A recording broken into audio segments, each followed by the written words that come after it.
Imagine being in the world, that first moment when Adam was created, seeing the first moments of life unfold. What a moment. Now, it's funny, we probably would picture this perfect Garden of Eden, but things weren't so perfect when Adam arrived on the scene. When he actually arrived, it's before anything started to grow. So essentially you had Adam and all of the animals without any food. The world was desolate, and Adam comes into almost a panic situation. There's no food for anyone to eat, any of the animals to eat.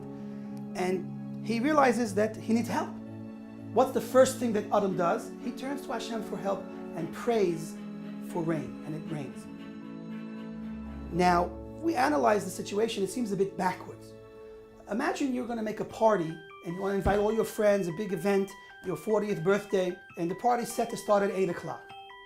Now, people start to roll in. By 8:30, you got a couple of hundred people in your house, and you run to the kitchen and say, okay, we need food. And they begin to start preparing the meal. Does that make any sense? You know, why wouldn't you have prepared the food several hours, even maybe days earlier, began preparing the food so that everything would be perfect and ready when the guests would arrive for this great party? So why did God purposely hold back the rain, leaving the world desolate from any type of food, in order for the panic situation to then fall upon Adam to see that we're all here and we have nothing to do? He stands up and prays for rain, and once the rain comes, everything grows and everything turns out okay. So I think the essence of this point is really to teach us what really life is all about, in a sense that we are living in a world where everything seems to run naturally.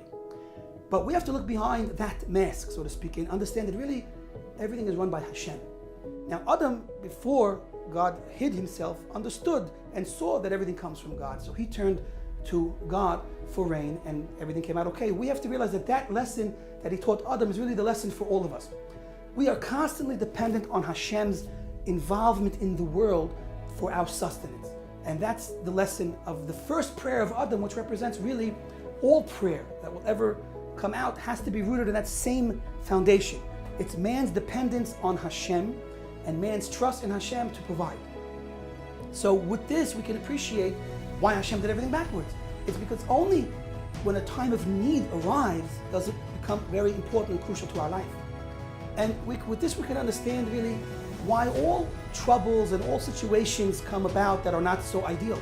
You know, Hashem really tests us. If things get difficult and we are afraid and we forget about Hashem and we think it's all up to us or all up to our friends or the people that are around us with power, so we're not really seeing what we're supposed to see. We're not really reacting the way we're supposed to react. The real way to react in trouble situations is to realize that Hashem is obviously here, and it's to Him we have to turn for all solutions.